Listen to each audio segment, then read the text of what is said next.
Saya mau menyapa kita semua yang hadir di sini. Selamat pagi saudara-saudara, apa kabarnya? Luar biasa. Seperti biasa ya, saya mengharap 5.000 orang yang menjawab. Apa kabarnya? Luar biasa. Puji Tuhan.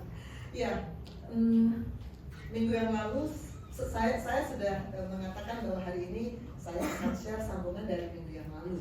Kita akan bicara topik hidup di dalam Kristus bagian yang kedua. Rencananya 2 sesi. Minggu lalu selesai sharing, ngobrol-ngobrol di belakang situ, Papi dengan koas-koas saya. Terus Papi bilang begini, kalian kapan terakhir? Tanggal 6 September ya, 6 September berarti mereka bergereja di sini sebagai koas saya, koas IPD Koja terakhir minggu depan. Terus Papi bilang begini, karena minggu depan terakhir kamu lagi yang sharing. Jadi minggu depan masih akan ada hidup dalam Kristus part yang ketiga minggu depan. Oke, baik. Kita akan sama-sama seperti biasa mendeklarasikan platform ini kita, dan saya seperti biasa mengundang kita semua untuk bangkit berdiri. Kita hormati firman, kita perkatakan dengan suara keras, deklarasikan agar alam roh mendengar. Yohanes 15 ayat 4, 1, 2, 3. Tinggallah di dalam aku dan aku di dalam kamu. Sama seperti ranting tidak dapat berbuah dari dirinya sendiri kalau ia tidak tinggal pada pokok anggur. Demikian juga kamu tidak berbuah jika kamu tidak tinggal dalam aku. Silakan duduk saudara-saudara. Hari ini saya melihat ada Pastor Cakra di sini, maka saya minta izin dulu bahwa ini Yohanes 15 sebetulnya subspesialisasi dari Pastor Cakra. Sudah begitu banyak kita mendapat berkat dari Yohanes 15 ini melalui katanya. Namun Bapak Rohani menugaskan saya untuk juga sharing dari Yohanes 15 ini. Dan ini minggu lalu sudah kita bahas. Tapi kita tetap akan baca lagi karena saya percaya setiap firman datang, walaupun kita sudah baca berkali-kali, setiap firman datang selalu ada berkat dari firman itu. Amin. Kita akan baca kembali bersaut-sautan. Saya akan baca ayat yang ganjil, Bapak Ibu Saudara akan baca ayat yang genap. Kita mulai dari ayat 1. Pokok anggur yang benar, akulah pokok anggur yang benar dan Bapakkulah pengusahanya. Setiap orang tidak dapat berbuah,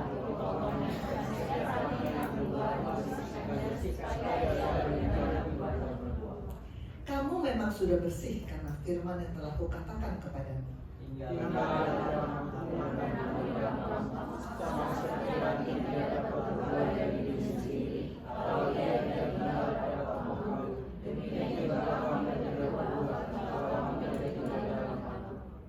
Akulah pokok anggur dan kamulah ranting-rantingnya. Barang siapa tinggal di dalam aku dan aku di dalam dia, ia berbuah banyak. Sebab di luar aku kamu tidak dapat berbuat apa-apa. Barang siapa tidak tinggal di dalam aku, ia berbuah seperti ranting dan dikering. Kemudian dikumpulkan orang dan dicampakkan dalam api lalu dibakar. Jikalau kamu tinggal dalam aku dan firmanku tinggal dalam kamu, mintalah apa saja yang kamu kehendaki dan kamu akan menerimanya. Dalam hal inilah Bapakku dipermuliakan, yaitu jika kamu berbuah banyak dan dengan demikian kamu adalah murid-muridku. Amin, puji Tuhan. Kita seperti biasa, saya selalu menggunakan sistematika what, why, how, dan mungkin hari ini kita masih tetap di what, why dan how minggu depan. Karena semakin saya renungkan firman Tuhan, semakin banyak yang Tuhan singkatkan kepada saya untuk kita semua. Amin. Ya, kita mulai dari ayat yang pertama. Akulah pokok anggur yang benar. Kita sudah bahas ini minggu lalu bahwa kalau ada pokok anggur yang benar, ada juga pokok anggur yang tidak benar. Dan saya mau katakan, kita semua mari kita pastikan bahwa kita terhubung dengan pokok anggur yang benar.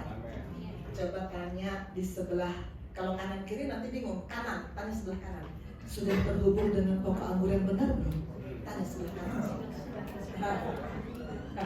Pak Tresia, kamu nanya sama kananmu siapa? Gisel. Jawabnya apa? Sudah, puji Tuhan. Puji Tuhan. Leo, kamu tanya sebelah kananmu siapa? Jawabnya apa? Sudah. Puji Tuhan, nanti kita lihat buktinya apa. Namun sebelum itu saya akan panggil Mindy. Mindy silakan maju. Mindy ini koas saya angkatan ke-60. 60 ya Mindy ya. Sekarang ini angkatan ke-62. Puji Tuhan kemarin dalam komsel Mindy hadir dan dia sharing, saya puji Tuhan dengan apa yang dia sharingkan, bagaimana dia berubah sebelum masuk IPD Koja dan sesudah masuk IPD Koja plus 3 bulan di Cabai 3, luar biasa. Hidupnya berubah. Mindy, bagaimana sebelum masuk IPD Koja? Apakah Mindy merasa terhubung dengan toko anggur yang benar atau masih yang tidak benar? Dulu sebelum masuk IPD Koja dokter, mungkin bisa katakan saya tuh masih merasa tidak terhubung dengan pokok anggur yang benar dokter, karena jujur mungkin dulu saya masih mengandalkan diri saya sendiri, masih kedagingan saya masih ada, apa-apa saya merasa bahwa semua segala sesuatu yang saya lakukan itu bisa dengan diri saya sendiri tanpa berdoa Tuhan. Ya, saya masih ingat Mindy waktu pertama kali pelayanan pribadi dengan saya waktu dia baru masuk IPD Koja, yang Mindy banyak sekali sampaikan adalah masalah, beban masalahnya yang bertubi-tubi yang luar biasa, yang memang berat, betul, memang berat. Tapi siapa sih yang nggak punya masalah ya? Dan waktu itu saya memberikan father message yang mengatakan orang cerdas merenungkan firman, bukan merenungkan masalah-masalah. Saya bilang itu ke Mindy, ngapain lu renungkan masalah-masalah lu? Aduh, bikin pusing. Renungkan firman. Oke. Bagaimana sekarang kalau sesudah Mindy di IPD Koja plus 3 bulan di Cabai 3, apa perubahan yang Mindy rasakan? Puji Tuhan, selama saya tertanam di rumah Tuhan ini, saya merasa bahwa ada perubahan dalam diri saya, yang pertama yaitu pola pikir saya. Pola pikir saya mulai berubah. Dulu mungkin berbicara tentang masalah-masalah sampai kadang ada pemikiran bahwa sampai kapan ini semuanya selesai, sampai kapan saya merenungkan masalah saya, kapan selesai, kenapa Tuhan, bertanya-tanya pada Tuhan kenapa dan kenapa. Tapi setelah tertanam di rumah Tuhan ini, puji Tuhan, saya sekarang mau bilang bahwa Tuhan, saya sudah tidak mau lagi untuk merenungkan masalah saya, tapi saya mau katakan bahwa Tuhan punya rancangan yang baik untuk masa depan saya terutamanya. Kemudian saya juga mau serahkan semua hidup saya ke dalam tangan Tuhan. Saya pegang bahwa firman yang saya selalu renungkan itu bisa mengubah saya. Kemudian dari masalah yang kemarin, saya bisa katakan bahwa saya percaya bahwa tanah yang kemarin kering pada diri saya itu bisa menjadi tanah yang paling subur untuk di kemudian hari, untuk saya, terutama untuk masa depan saya. Puji Tuhan, beri kemuliaan untuk Tuhan. Silakan Mindy kembali. Tadi Mindy mengatakan sekarang sudah terhubung dengan pokok anggur yang benar. Buktinya apa? Tadi Patricia nanya ke kanan, Leo nanya ke kanan. Sudah terhubung dengan pokok anggur yang benar. Buktinya apa? Apa buktinya? Graciano. Jawaban yang paling sering saya dapat dari murid saya kalau saya tanya adalah senyum. Senyum. Saya panggil Ella.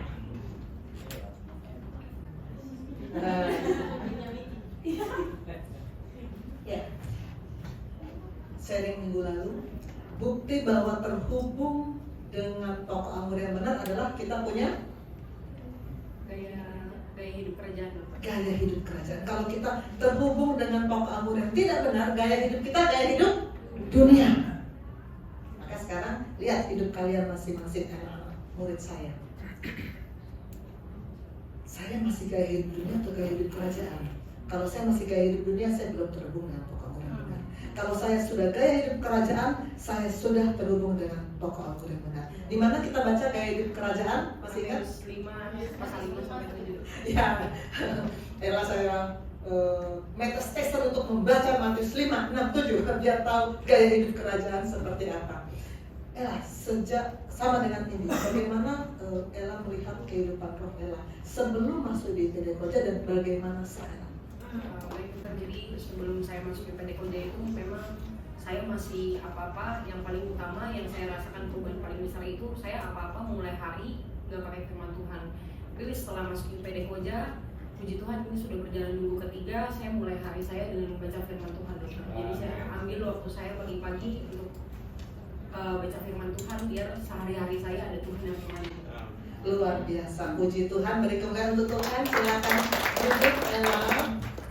Kita kembali pada slide kesukaan Graciano ini.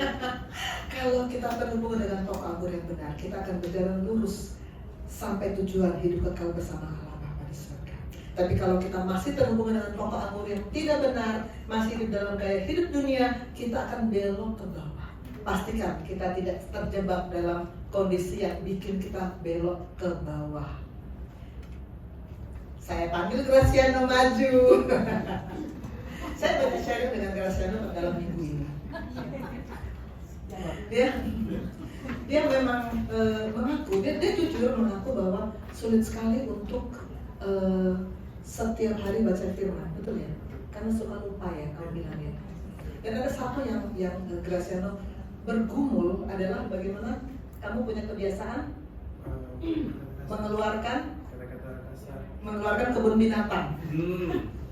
Ini kebiasaan yang menurut Graciano kan mau berhenti, ya kan? Kamu mau berhenti untuk mengucapkan kebun binatang, tapi kok susah banget. Itu sharingnya Graciano ke saya.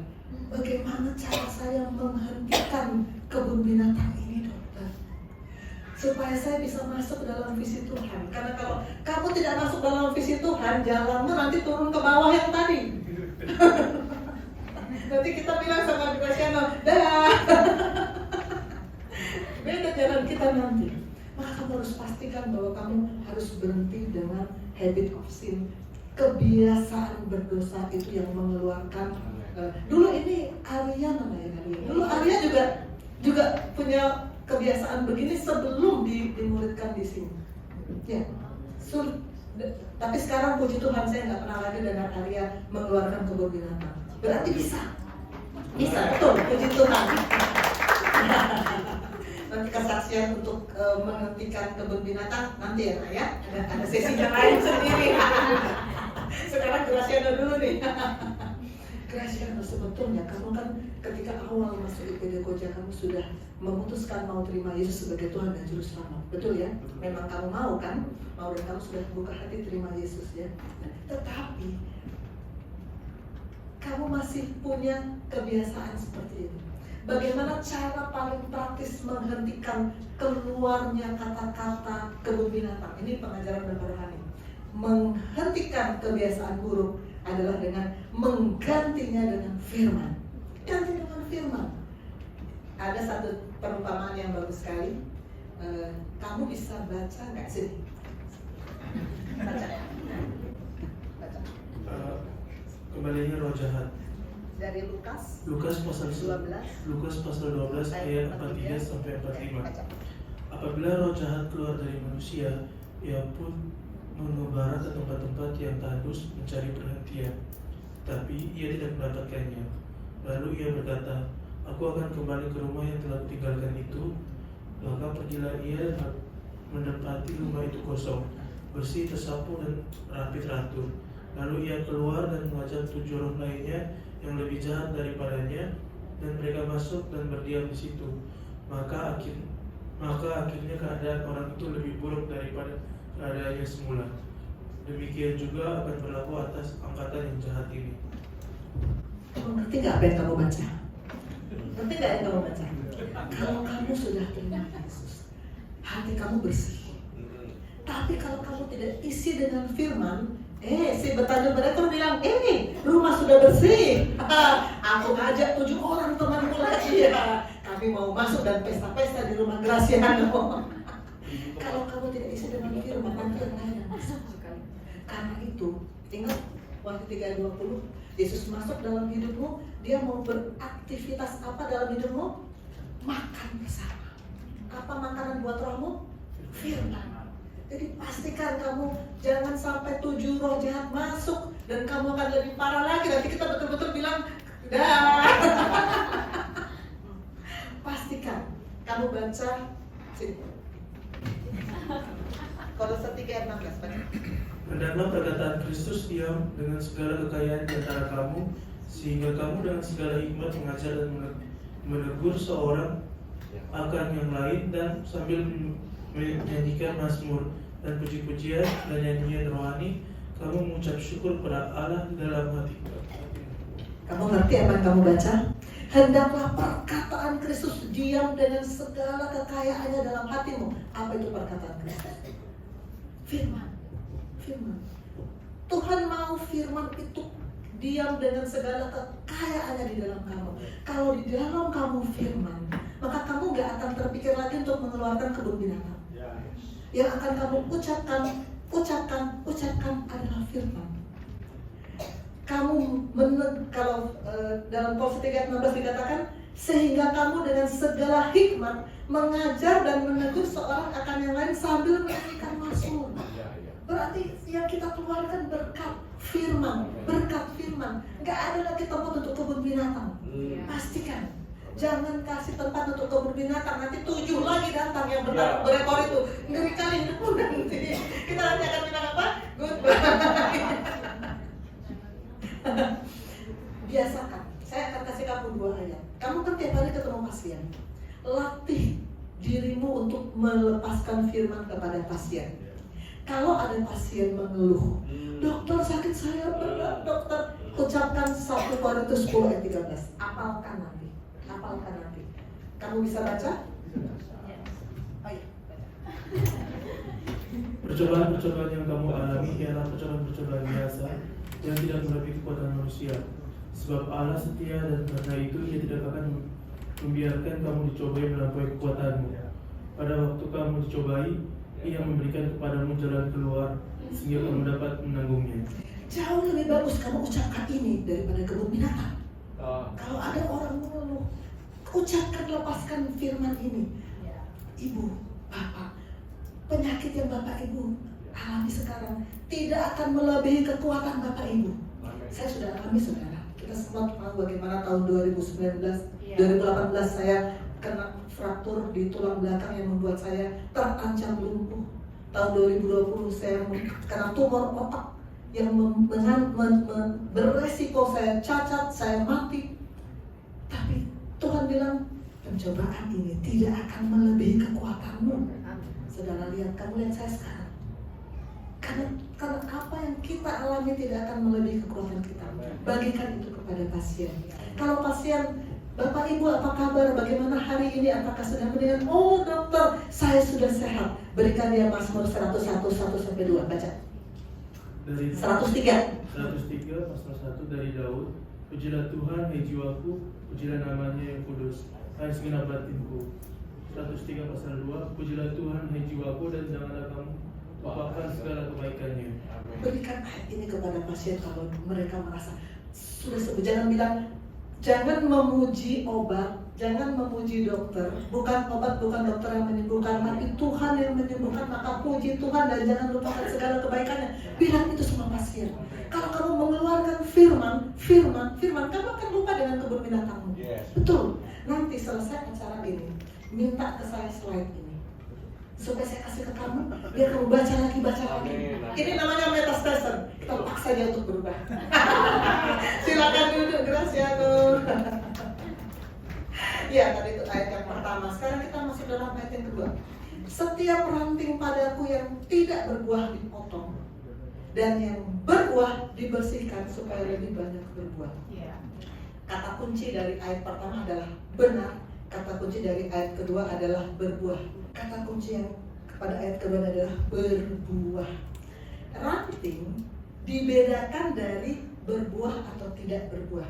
Bukan dari warna-warninya. Ranting dibedakan dari ranting hijau, ranting ungu, ranting merah. Bukan. Tuhan tidak melihat, Tuhan tidak mau, buat Tuhan gak penting warna-warni ranting. Yang Tuhan pentingkan adalah berbuah atau tidak. Ranting dibedakan dua, buah berbuah atau tidak berbuah. Nah, karena itu saya mau ajak kita introspeksi. Pastikan kita berbuah. Tadi tanya ke kanan ya, sekarang tanya ke kiri, tanya ke kirimu. Sudah berbuah belum? Sudah berbuah belum? Sudah berubah belum? Ella, kamu tanya ke kirimu siapa? Wensi. Jawaban Wensi apa? Nanti akan kita tanya lagi, buktinya apa? Setiap jawaban kalau saya kasih pertanyaan ke kelas, pertanyaan pertama biasanya jawabnya gampang, ya atau tidak atau apa. Tapi pertanyaan kedua yang nanti akan sulit, yang mikir alasannya apa? Bilang ya atau bilang tidak, alasannya apa? Itu yang nanti akan membuat kita lebih berpikir. Kita harus berbuah, karena kalau tidak berbuah akan di apa? Kita sebut sama-sama, kalau tidak berbuah akan dipotong. Akan dipotong. Nih, potong. Nah, Cristiano, lu gak berbuah, lu dipotong. Pastikan kita tidak termasuk dengan yang dipotong ini. Nah sekarang, tadi pertanyaannya, buahnya apa? Apa sih yang dibilang buah? Orang gampang bilang saya berbuah, buahnya apa? Ya, buah yang diaku oleh surga. Bukan kita yang bilang saya berbuah, bukan. Surga menilai kita berbuah. Satu, aktivitas kita digerakkan oleh firman. Kalau kalian koas nari tamborin, tadi pagi nggak baca firman, maka ini bukan buah yang diturunkan oleh surga. Pelayanan nari-nari kalau tidak diawali pagi hari dengan firman, maka itu tidak digerakkan oleh firman, itu digerakkan oleh saya punya bakat bisa menari, maka saya menari. Nanti kirim ke mama, kirim ke papa, saya nari tamborin, divideokan ya. Terus nanti, ih kamu bagus narinya.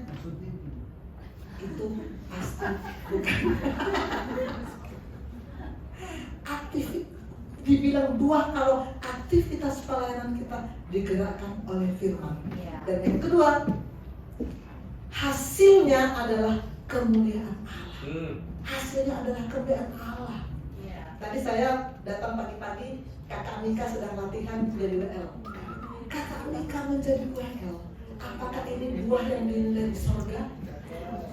Pasti ya kalau dia mulai, karena saya yakin, kita yakin dia mulai dengan firman, karena kita sudah kenal lama dengan kakak Mika. Puji Tuhan, beri kemuliaan untuk Tuhan. Tadi kita melihat 3 singers. Mereka ini yang minta difoto mereka. Dokter kami mau difoto, biar nanti muncul di TV. 3 singers yang cantik ini. Jadi singers hari ini, apakah digerakkan oleh firman? Ya, kalau sebelum ibadah ini tadi pagi begitu bangun tidur, yang pertama-tama kalian temui adalah firman dan bersekutu dengan Allah, maka itu digerakkan oleh firman, maka ini adalah buah pelayanan. Dan kalau tidak digerakkan oleh firman, karena saya memang punya bakat menari. Mindy waktu baru pertama kali ketemu saya di PD Koja, saya tanya kan, Mindy bisa nari, bisa nyanyi? Dokter saya Ambon. Itu jawabnya. Dokter saya Ambon. Ambon artinya nari bagus, nyanyi bagus. Dan memang Mindy membuktikan dia nari bagus, nyanyi bagus. Tapi yang menggerakkan, kalau ini buah, yang menggerakkan bukan bakat kita, tapi firman yang kita baca tadi pagi. Tadi waktu saya foto-foto singers, murid-murid saya ikutan, dokter kami juga mau difoto. Kalian menari di sini. Apakah tadi pagi sudah baca firman? Kalau belum baca firman, maka tarian kalian di sini bukan buah pelayanan. Bukan, saya nggak mau tanya, nanti kasihan Graciana susah jawabnya. Tapi kalau kalian menari di sini mungkin saja karena ada saya. Guru saya minta saya menari, nanti saya nggak lulus kalau nggak nari. Biar guru saya senang, saya nari.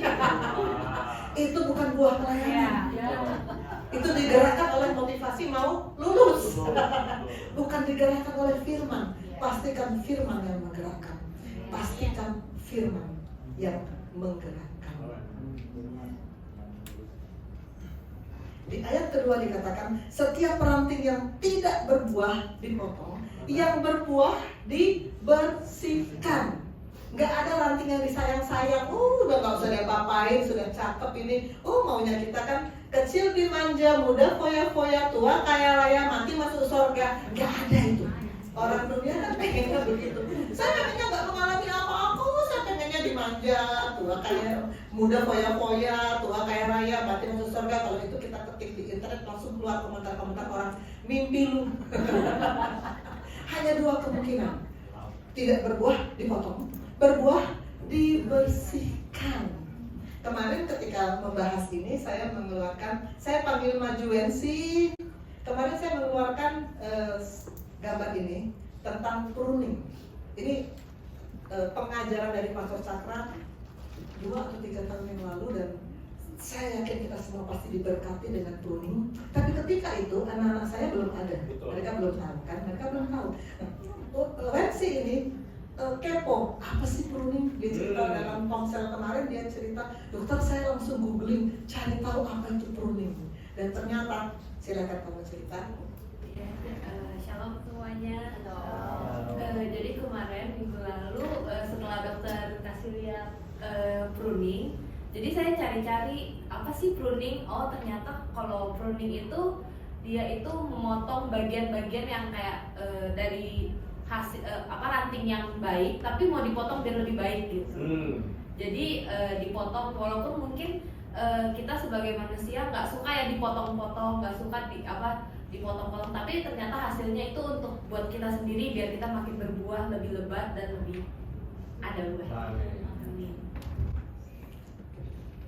Jadi walaupun Wensi belum tidak ikut mendengar waktu Pastor Cakra sharing tentang pruning, tapi dia mengatakan, dokter, kalau memang Tuhan mau pruning saya siap. Karena itu memurnikan kita, membuat kita lebih banyak berbuah. Kalau kita menghadapi masalah, Wensi, kalau kamu menghadapi masalah, ada dua kemungkinan. Pertama, masalah itu karena konsekuensi dari kesalahan kita sendiri. Nah, itu konsekuensi ya sudah hadapi, bertobat. Telat bangun, maka konsekuensinya semua kerjaan jadi berantakan, bertobat saja. Tapi kalau Tuhan izinkan kita mengalami satu masalah, Tuhan sedang pruning kita, jangan mengeluh, jangan tanya Tuhan kenapa. Sudah itu kemarin cerita Mindy dan cerita Ella. Jangan bilang Tuhan kenapa. Tuhan, terima kasih Tuhan mau memurnikan saya akan hadapi bersama-sama dengan Tuhan, jadilah pemenang. Di situ kita bisa bilang kita lebih dari pemenang kalau kita menjalani pruning yang dari Tuhan. Amin. Silakan duduk, Wensi. Puji Tuhan, kamu memang sudah bersih karena firman yang telah kukatakan kepadamu. Kembali kita bertanya kepada, tadi kita tanya ke kanan ya, sekarang ke kiri. Sudah bersih belum? Sudah bersih belum? Bersih. Sebetulnya kita bisa bicara fisik atau roh. Kemarin kita sepakat kalau mau fisik kita bersih, kita harus mandi. Mandi ya. Dulu waktu sebelum pandemi, kita belum terlalu merasakan pentingnya mandi, terutama kami karena kami kerja di rumah sakit. Dulu sebelum pandemi pulang dari rumah sakit kita masih bisa ngobrol dulu, makan dulu, ngapain dulu. Tapi selama pandemi kita diajar betul bahwa di sekeliling kita penuh dengan kuman. Jadi kalau apalagi dari rumah sakit, kuman macam-macam. Begitu pulang sampai di rumah, yang pertama-tama kita lakukan sebelum sapa, sebelum peluk, sebelum duduk makan, mandi dulu. Mandi dulu, jangan pulang dari rumah sakit langsung naik tempat tidur, aduh. itu kita semua diajar seperti itu selama pandemi, dan saya yakin sekarang pun walaupun pandemi sudah berakhir, gaya hidup bersih itu tetap kita pegang. Pulang dari mana-mana mandi 2 kali sehari supaya tubuh kita bersih, karena kotor gak enak. Orang lain juga bau, melihat kita bau. Mandi tidak cukup. Saya mandi sekarang untuk 1 minggu saya nggak mandi, nggak bisa. Mandi pasti pagi sore, pasti. Nah, begitu juga dengan roh kita. Kamu sudah bersih oleh apa? Oleh firman. Firman membersihkan roh kita. Kita nggak bisa bilang saya butuh firman untuk membersihkan roh saya 1 kali hari ini, nanti seminggu lagi baru saya butuh firman. Nggak bisa. Sama dengan mandi harus pagi sore, firman juga harus tiap hari datang. Tanya sama sebelah, tadi kanan apa kiri? Tadi kiri, sekarang kanan. Tadi sama sebelah kananmu, sudah bersih belum? Sudah bersih belum? Saya panggil Leo dan Gisela. Maju Leo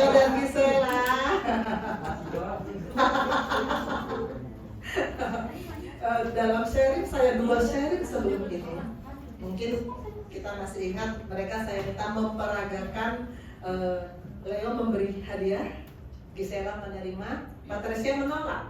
Lalu pas sudah selesai ibadah, Patricia komplain ke saya, dokter, kenapa saya disuruh menolak? Padahal saya mau loh. Padahal saya mau loh sama Leo.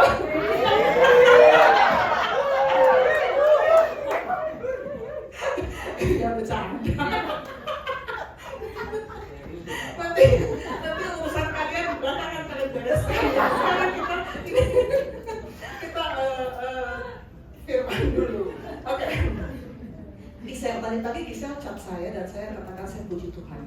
Dia bilang, dokter saya sudah 1 minggu selalu memulai hari dengan firman. Oh luar biasa, coba kamu ceritakan. Kenapa kamu? Ketinggian ya, bisa diturunkan ya? Berdiri lagi sih saya. Ini yang pasang ini sombong ya. Mentang-mentang tinggi ya. Kenapa kamu sampai memutuskan untuk memulai hari dengan firman? Ceritakan. Jadi memang sebelumnya saya punya kebiasaan yang saya rasa cukup baik awalnya. Saya setiap hari, awalnya saya pikir asal setiap hari baca firman itu udah baik. Jadi waktu itu saya setiap hari sebelum masuk IPD Koja, setiap hari saya baca firman, tapi di malam hari di jam 10 malam saya bikin alarm. Jadi tiap jam 10 malam alarmnya bunyi, saya baca. Tapi setelah di permodulan, di konsel di gereja Dokter Susan selalu mengingatkan, ada kalimat yang dokter bilang kalau misalnya kita nggak mulai hari sama Tuhan, yang menemani kita di sepanjang hari itu siapa? Kalau bukan Tuhan berarti yang satunya itu iblis. Jadi mulai dari situ saya akhirnya memutuskan Roh Kudus menggerakkan hati saya, mengubah kebiasaan saya yang awalnya saya baca firman di malam hari, akhirnya saya ubah di pagi hari. Memang ada yang saya korbankan, saya harus jadi bangun lebih pagi dan lain sebagainya, tapi puji Tuhan itu terbayarkan dengan rasa damai sejahtera yang saya rasakan ketika saya mulai hari bersama Tuhan. Puji Tuhan. Saya sejak dimuridkan di sini di gereja ini oleh Bapak Rohani, saya juga sama diajarkan baca firman, persekutuan dengan Tuhan pagi hari mengawali hari. Maka saya selalu bangun jam 4 pagi, saya selalu berkali-kali cerita ya, saya selalu bangun jam 4 pagi dan yang pertama kali saya lakukan adalah baca firman, lalu saya bagikan ke murid-murid saya untuk mereka juga supaya tergerak, teringat. Graciano ya, selalu saya ingatkan ya, saya japri Graciano, baca firman. Oke, Leo, apakah kamu sudah mandi hari ini? Sudah. Naikkan. Sudah. Karena kalau dia belum mandi, dia kita persilahkan keluar ya. Kamu mandi hari ini, nanti sore mau mandi lagi? Mandi lagi. Ya. Besok mandi? Mandi. Ya. Mandi itu harus kita lakukan tiap-tiap hari karena kita mau selalu bersih. Begitu juga dengan firman. Tidak cukup kamu bilang saya sudah dapat firman hari ini, nanti saya baca firman seminggu lagi. Tidak cukup. Dalam 1 minggu ini, apakah kamu sudah rutin baca firman tiap pagi? Sudah. Puji Tuhan, puji Tuhan. Kenapa kamu sampai sebelum masuk IPD Koja, kamu baca firman mulu-mulu. Sekarang kamu rutin baca firman. Sudah berapa lama kamu rutin baca firman? 1 minggu setengah. 1 minggu setengah. Rupanya dia sedikit lebih lama dari saya. Bisa 1 minggu. 1 minggu setengah. Luar biasa, puji Tuhan. Apa yang membuat kamu berubah? Saya sekarang harus baca firman tiap pagi. Salah satunya agar Tuhan mau tinggal dalam kita bisa tinggal dalam Tuhan dengan firman tersebut. Karena Yesus adalah firman itu sendiri. Jadi kalau kamu tidak tinggal bersama firman, kamu tinggal dengan satunya yang tadi bertanduk berekor itu. Puji Tuhan. Ya, silakan duduk. Kemarin dalam komsel, seperti biasa kedua anak kesayangan saya ikut dan mereka juga sharing tentang mulai hari bersama firman. Kita besarkan, ayo maju, Talita Arya maju. Bukan cuma murid-murid saya yang saya suruh maju, anak saya pun saya suruh maju.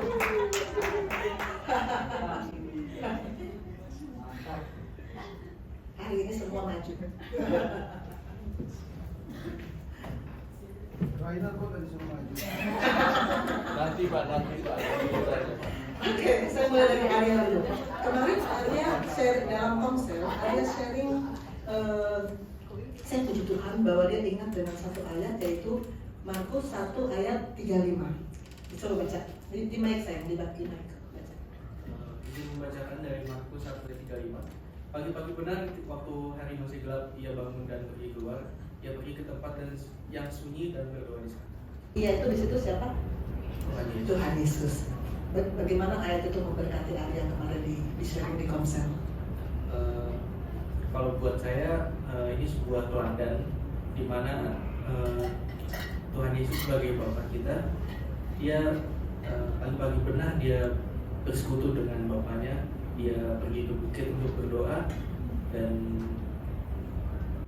Apalagi kita ya. Iya, dan Yesus aja yang Allah sendiri masih memerlukan persekutuan dengan Bapaknya, dan pagi-pagi benar dia pertama-tama bersekutuan dengan Bapaknya, apalagi kita. Gitu ya, Graciano? selalu kembali ke Graciano. Ada lagi yang Arya mau sampaikan? Dan saya juga mencatat bahwa ayat ini sebagai pengingat saya, karena doa adalah sumber kekuatan untuk menjalani sehari-hari, dan juga itu sebagai bentuk untuk persiapan untuk melayani juga. Iya. Dan juga saya diajarkan untuk bisa meluangkan waktu. Dan satu hal kecil yang saya pelajari adalah meluangkan waktu dalam kesunyian, artinya hanya terhubung dengan Tuhan saja. Agak puitis ya, meluangkan waktu dalam kesunyian. Oke, Talita. Kemarin Talita sharing. Saya sering mengucapkan frase ini kepada murid-murid saya. Mulai hari dengan firman. Dan ternyata Talita memperhatikan itu, dan kemarin dia sharing di Komsel mengungkapkan bagaimana dia terkesan dan dia digerakkan untuk selalu memulai hari dengan firman. Silakan. Ha?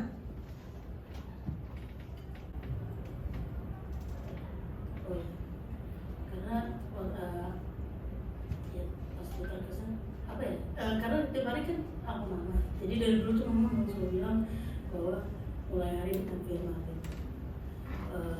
Cuman kadang mungkin kalau mulai hari dengan firman sekedar baca aja tuh cukup gitu. Tapi yang membuat aku semakin diingatkan lagi itu karena mama kan mulai bikin renungan firman Tuhan buat kos-kos PD Koja. Terus setiap malam itu kita dibagikan firman Tuhan yang sama. Jadi setiap kali terima renungan itu dari mama, yang membuat aku tersentuh tuh kayak lebih. Aku biasanya kalau baca renungan itu semua orang menulisnya sekedar sebagai renungan aja. Oh ini renungan hari ini firman hari ini. Tapi kalau mama di dalam renungannya, di dalam firman yang dikasih itu satu kata yang memulai adalah memulai hari dengan firman. Jadi itu buat aku simple, satu hal yang ditulis mungkin kita kadang suka acuh aja, oh ya itu memulai hari dengan firman. Tapi satu hal itu yang mengingatkan aku untuk hari itu aku memulai hari dengan firman, biar sepanjang hari itu aku bergerak karena firman itu yang ada. Puji Tuhan. Beri kemuliaan untuk Tuhan. Silakan duduk anak-anak. Sekali lagi untuk murid-murid saya ingatkan mulai hari dengan firman. Saya akan giliran dokter Eder.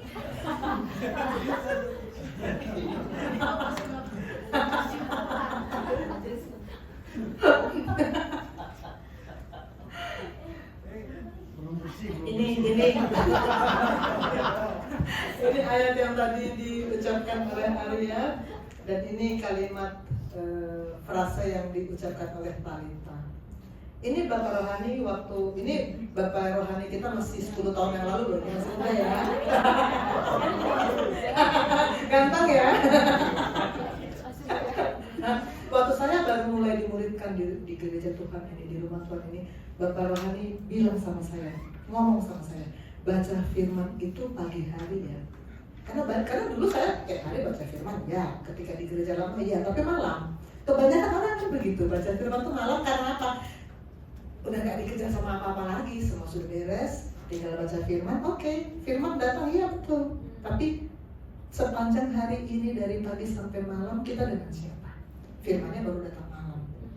Kalau masih ada yang belum mengubah, belum membiasakan mulai hari dengan firman, mari kita mulai baca firman pagi hari, mulai hari dengan firman. Oke. Tadi kita ayat yang ketiga, sekarang ayat yang keempat. Tinggallah di dalam aku dan aku di dalam kamu. Sama seperti ranting tidak dapat berbuah dari dirinya sendiri kalau ia tidak tinggal pada pokok anggur, demikian juga kamu tidak berbuah kalau kamu tidak tinggal di dalam aku. Kata kunci dari ayat keempat ini adalah tinggal. Tinggal di mana? Coba tanya sama tadi kanan apa kiri? Tadi kanan, sekarang pada kiri. Tinggal di mana? Saya undang maju Patresia. Silakan Patresia maju. Patresia ini yang menolak Leo. Patresia, kamu tinggal di mana? Fisik tinggal di mana? Fisik tinggalnya di kos, dokter. Di depan koja. Iya. Kalau orang tanya ke saya, tinggal di mana? Saya akan bilang Tebet. Ya, fisik rumah saya di Tebet. Kalau kebanyakan koas saya di kos-kosan di depan Tebet. Tinggal di mana? Itu kita bisa jawab dari fisik rumah di Cabe 3. Kalau Talita, Nindi, dan rombongan, ada berapa cewek berkumpul di Cabe 3 sekarang ya? Baru berkurang 1 ya. Dan semalam berangkat ke Faroe Island. Tapi masih banyak ya. Setiap hari masih rame ya. Luar biasa. Talita sebenarnya pengen gabung tuh biar rame, makin rame. Tinggal di mana? Itu fisik. Saya tinggal di Cabe 3. Saya tinggal di Tebet. Roh tinggal di mana? Rohmu tinggal di mana? Patresia, rohmu tinggal di mana? Di dalam Tuhan Yesus. Yohanes 15 ayat 4a. Alamat roh kita tinggal di mana? Coba kamu baca. Tinggallah di dalam aku dan aku di dalam kamu. Tinggal dalam Yesus dan firman-Nya di dalam kita. Itu alamat yang benar. Alamat yang benar. Kemarin dalam konsel Patresia sharing, mula-mula yang di-sharingkan adalah apa yang kamu katakan kemarin. Saya beda dengan teman-teman. Kalau teman-teman sekarang sudah mulai berubah, sudah mulai baca firman tiap pagi, sudah mulai hari dengan firman. Saya belum firman tapi doa. Nah, jadi Patresia memutuskan hidup saya sekarang adalah doa. Tadinya saya jarang doa, malah nggak pernah doa ya. Tapi saya mulai mau makan doa, mau berangkat doa, begitu ya. Tapi firman belum. Firman belum. Itu pengakuan Patresia di konsel. Betul.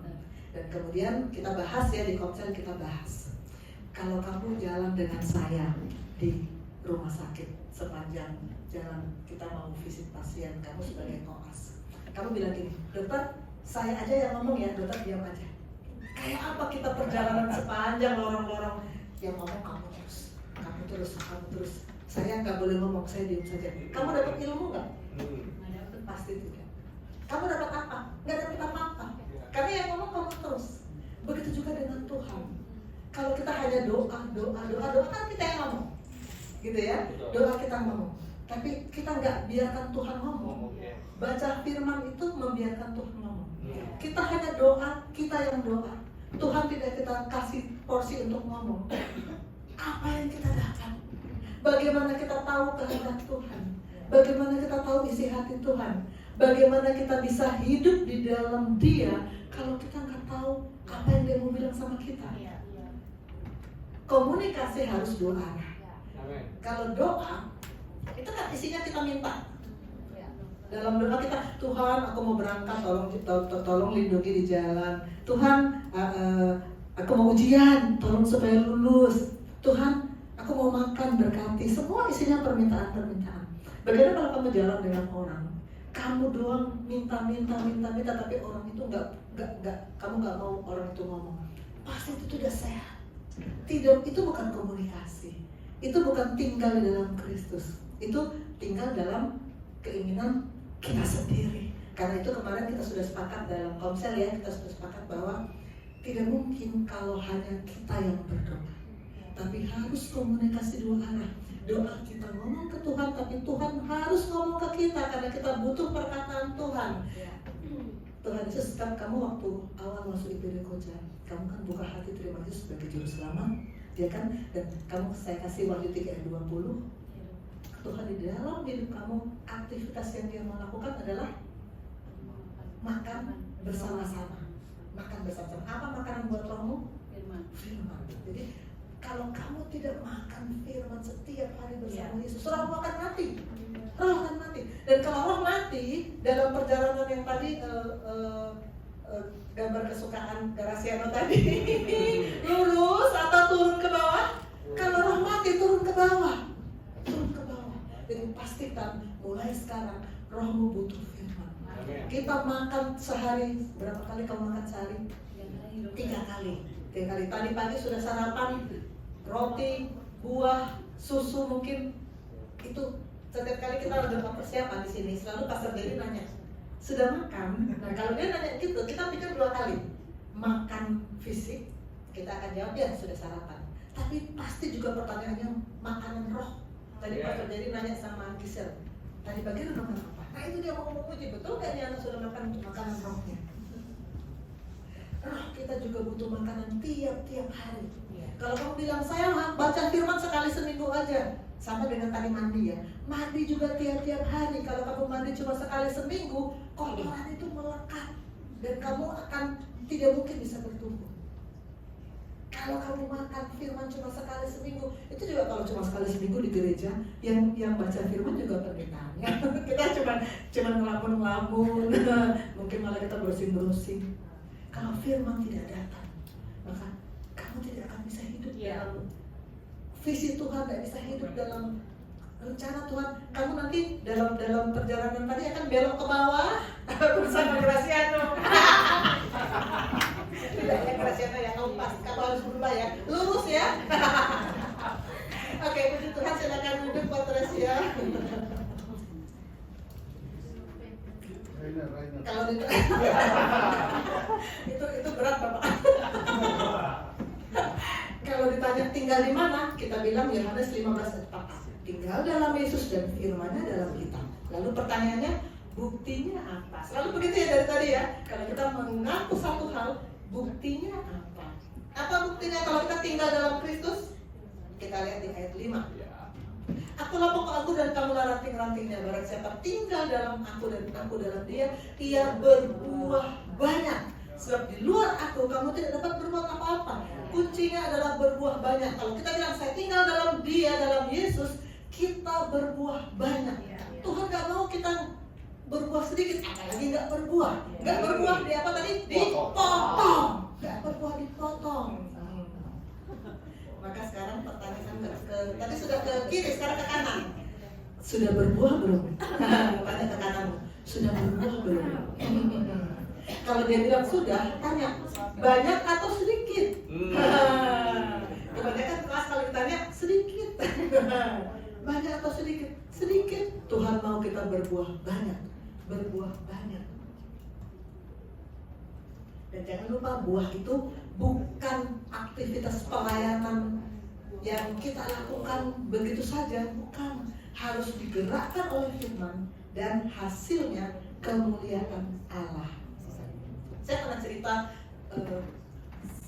tentang grup praise and worship di gereja sebelum ini. Saya sudah pindah-pindah gereja, banyak gereja.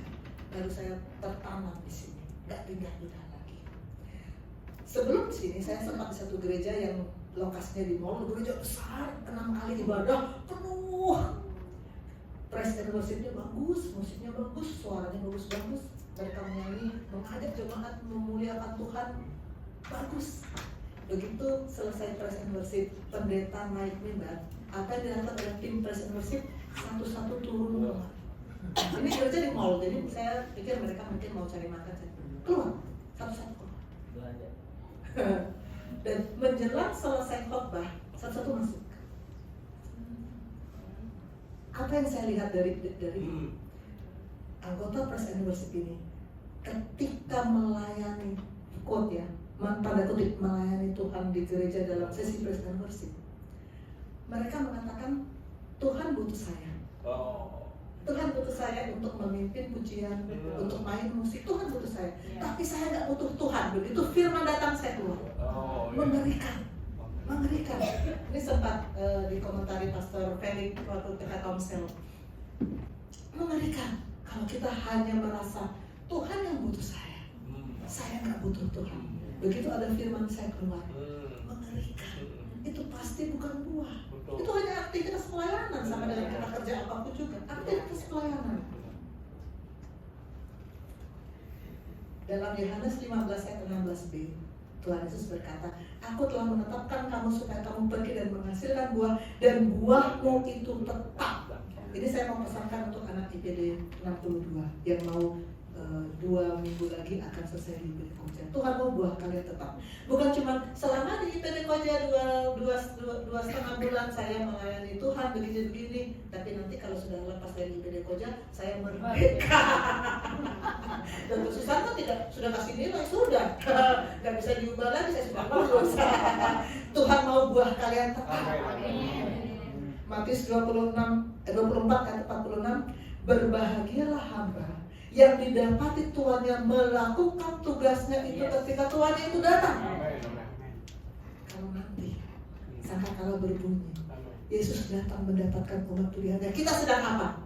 Sedang melakukan tugas yang Tuhan berikan, atau sedang melakukan apa yang kita mau suka-suka kita? Kan sudah, yang dulu kan udah.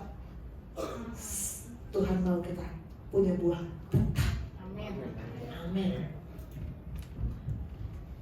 Ayat 6. Barang siapa tidak tinggal dalam aku, ia dibuang keluar seperti ranting dan menjadi kering, dikumpulkan, dicampakkan ke dalam api lalu dibakar, dipotong, dicampakkan, dibakar. Ini mirip dengan skema kerja iblis yang dibuat Bapak Rohani. Ini sudah diajarkan ke kita mungkin sekitar 2 tahun yang lalu atau 3 tahun yang lalu. Iblis bekerja mencuri, membunuh, membinasakan. Mencuri, mula-mula dia mencuri firman. Begitu kita dengar firman, selesai khotbah, lupa apa yang tadi disampaikan. Seperti tim PW tadi, begitu pada tangan mimbar, turun semuanya keluar. Firman dicuri oleh iblis. Tapi bukan cuma itu, iblis gak cukup, gak puas hanya mencuri, dia membunuh. Roh kita dibunuh, roh kita mati. Tapi itu pun iblis gak puas. Kita dibinasakan sehingga kita punya nasib sama seperti dia yang tidak punya kesempatan lagi untuk kembali kepada Tuhan. Binasa. Dipotong, dicampakkan, dibakar, dibunuh, mencuri, membunuh, membinasakan. Kalau kita tidak berbuah, kita akan punya nasib seperti itu. Pastikan kita berbuah. Pastikan kita berbuah. Jangan mau belok ke bawah ya, Graciano. Lurus ya, hidup kekal bersama Allah Bapa di surga. Amin. Kita hidup dalam Kristus. Kita berarti tinggal di dalam Dia. Kalau kita tinggal di dalam Dia, maka buktinya kita berbuah. Bonusnya ada bonusnya. Kalau kita tinggal dalam Kristus ada bonusnya. Bonusnya apa? Kita boleh meminta. Ya, itu bonus. Boleh meminta itu bonus. Ayat 7 berkata, jika kamu tinggal dalam aku dan firmanku tinggal dalam kamu, mintalah apa saja yang kamu kehendaki dan kamu akan menerimanya. Itu bonus. Kalau kita tinggal di dalam Dia. Ini adalah ayat kesukaan banyak orang. Mintalah maka akan diberikan kepadamu. Kesukaan banyak orang, jangan lupa. Ada 1 Yohanes 5 ayat 14 kita sudah pelajari ini minggu lalu ya. Dan inilah keberanian percaya kita kepadanya, yaitu bahwa Ia mengabulkan doa kita kalau kita meminta sesuatu kepadanya menurut kehendaknya. Pastikan bahwa kita selalu menyelaraskan pikiran kita dengan firman, perasaan kita dengan firman, keinginan kita dengan firman, maka kehendak kita akan sama dengan kehendak Tuhan. Maka Dia berjanji akan mengabulkan. Kita boleh minta dan Dia berjanji akan mengabulkan. Amin. 8 ayat terakhir. Dalam hal inilah Bapakku dipermuliakan jika kamu berbuah banyak, dan dengan demikian kamu adalah murid-muridku. Bapa dipermuliakan. Ini tujuan Tuhan. Hasil hasil dari buah yang kita lakukan harus memuliakan Bapa di surga. Ini adalah selain pengajaran Bapak rohani, ini sudah lama sebetulnya, cuman sudah direvisi 2 tahun yang lalu. Waktu awal masuk di GSIM ini sudah keluar sebetulnya.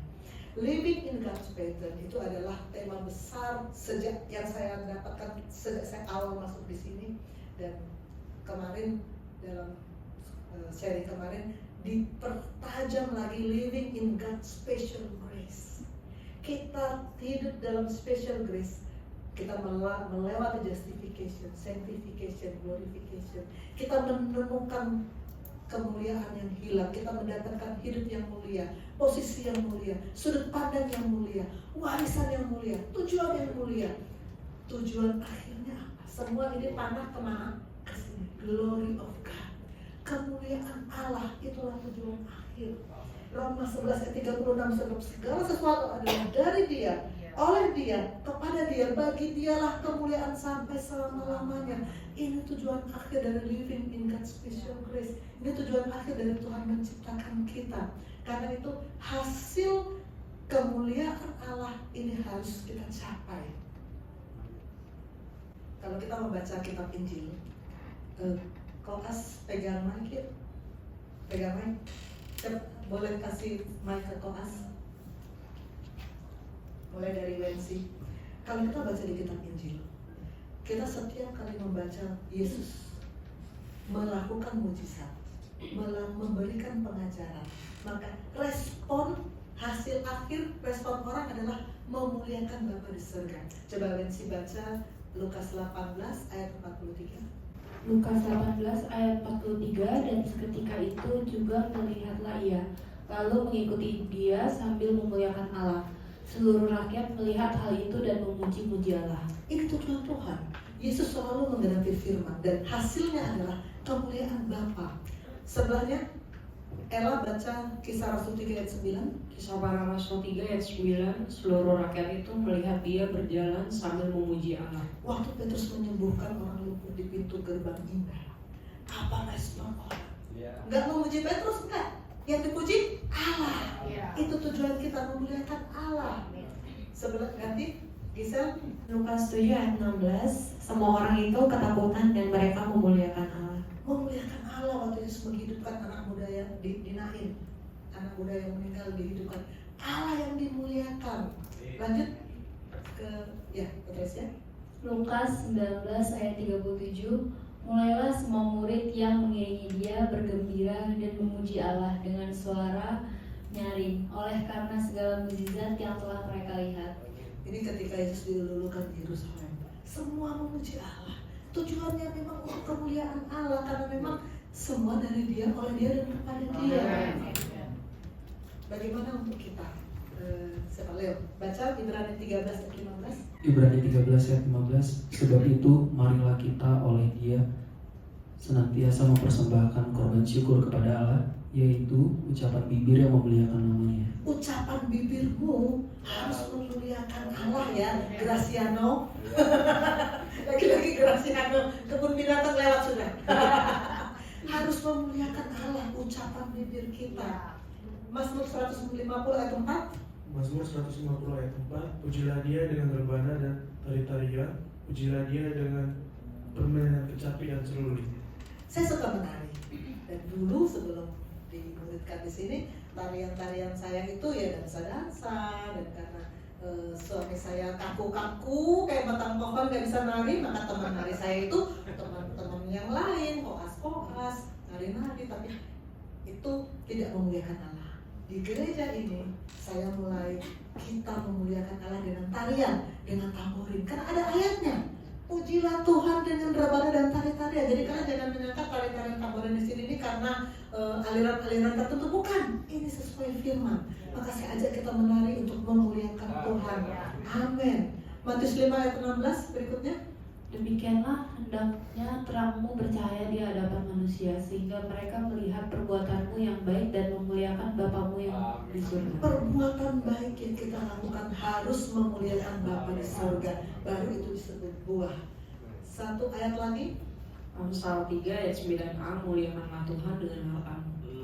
Kalau yang tadi pagi ada yang saat teduh dari iman ke iman, ini ayat keluar. Tadi pagi saya kan baca dari iman ke iman, dan saya merenungkan muliakan Tuhan dengan hartamu. Saya katakan ini sangat betul, bahwa saya sudah sering cerita sebelum saya dimuridkan di sini, saya pelit sama Tuhan. Saya hanya mau kasih perpuluhan dan persembahan tiap hari Minggu. Tapi kalau untuk memberi untuk pembangunan gereja, memberi untuk beli kendaraan buat gereja, aduh. Tapi firman ini berkata, muliakan Tuhan dengan hartamu. Mau memuliakan Tuhan dengan cara apa saya memuliakan Tuhan? Dengan ucapan bibirmu, dengan tari-tarian, dengan perbuatan baik, dengan hartamu muliakan Tuhan. Amin. Kita mau menuju pada kemuliaan Allah. Kita akan masuk di Y minggu depan, juga masuk di How minggu depan, karena saya yakin waktu saya sudah habis. Saya minta pastor kesayangan saya untuk mengiringi kita menyanyikan lagu Menyenangkanmu. Dan saya minta Wensi dan Mindy untuk maju mendampingi saya. Kita menaikkan pujian kita sama-sama ya, sama-sama. Kita katakan dari hati kita mau bilang, Tuhan, aku mau menyenangkan-Mu.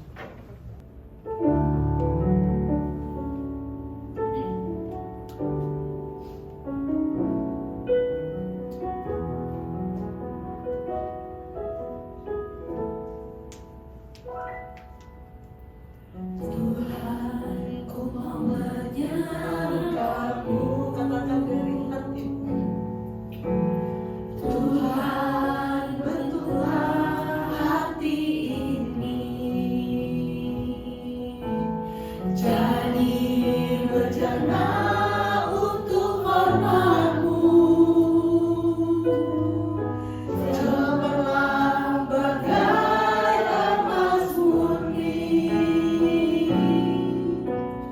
Tuhan, ku serahkan hatiku.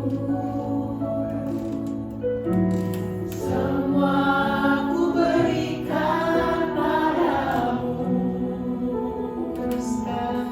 Kuduskan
memuliakan-Mu. Kami tidak mau punya kerinduan-kerinduan yang lain. Kami tidak mau mengejar hal-hal lain di dunia ini kecuali hanya memuliakan-Mu. Karena Engkau berfirman, kalau kami mencari dahulu kerajaan Allah, semuanya Tuhan akan tambahkan kepada kami. Kami tidak mau mengejar apa yang datang sendiri, tapi kami mau mengejar kemuliaan-Mu. Kami mau mengejar kerajaan Allah, hidup dalam visi Tuhan, hidup dalam Kristus, dan kami akan berbuah, dan buah yang kami lakukan akan memuliakan nama-Mu. Karena itu kerinduan-Mu, itu keinginan-Mu, itu isi hati-Mu, dan kami mau respon Tuhan. Kami mau katakan, kami mau berbuah bagi Engkau. Engkau tidak mau kami berbuah sedikit, Engkau mau kami berbuah banyak, sehingga orang melihat kami adalah murid-murid-Mu, dan kami memuliakan Tuhan. Inilah hidup kami. Kami mau Tuhan pakai. Kami mau hidup di dalam Kristus, dan kami mau hidup kami memuliakan. Terima kasih Bapak. Saudara-saudara yang mau hidup dalam visi Kristus, yang mau hidup di dalam Kristus, yang mau hidup memuliakan Kristus, mari sama-sama kita katakan amin.